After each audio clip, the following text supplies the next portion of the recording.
In societies where modern conditions of production prevail, all of life presents itself as an immense accumulation of spectacles. All that once was directly lived has become mere representation.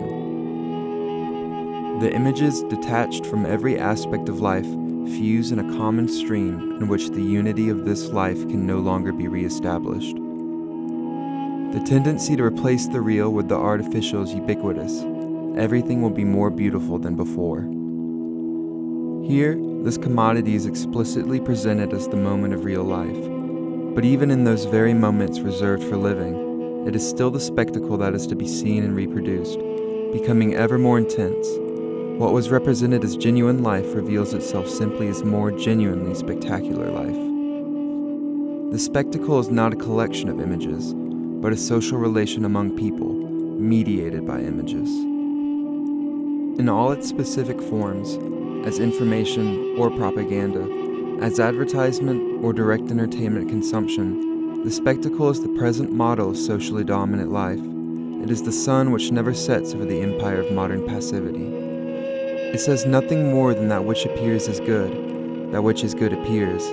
The attitude which it demands in principle is passive acceptance, which in fact it already obtained by its manner of appearing without reply, by its monopoly of appearance. The spectacle is capital accumulated to the point that it becomes images.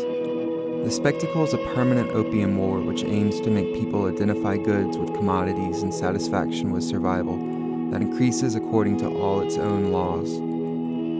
Every single product represents the hope for a dazzling shortcut to the promised land of total consumption, and is ceremoniously presented as the decisive entity.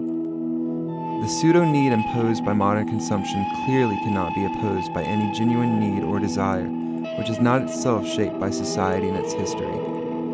The spectator knows only the fictional speakers who unilaterally surround him with their commodities and the politics of their commodities. The spectacle, in its entirety, is his mere image.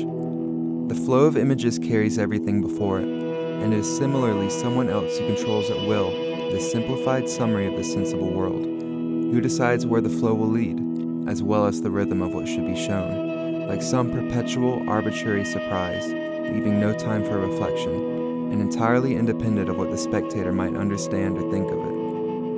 Once one controls the mechanism which operates the only form of social verification to be fully and universally recognized, one can say what one likes. Truth has almost everywhere ceased to exist, or at best, has been reduced to pure hypothesis.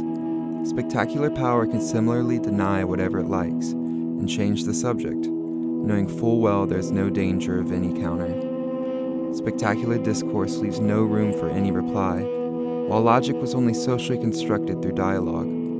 Furthermore, when respect for those who speak through the spectacle is so widespread, when they are held to be rich, important, prestigious, or to be authority itself, spectacular government, which now possess all the means necessary to falsify the whole of production and perception, is the absolute master of memories, just as it is the unfettered master of plans which will shape the most distant future.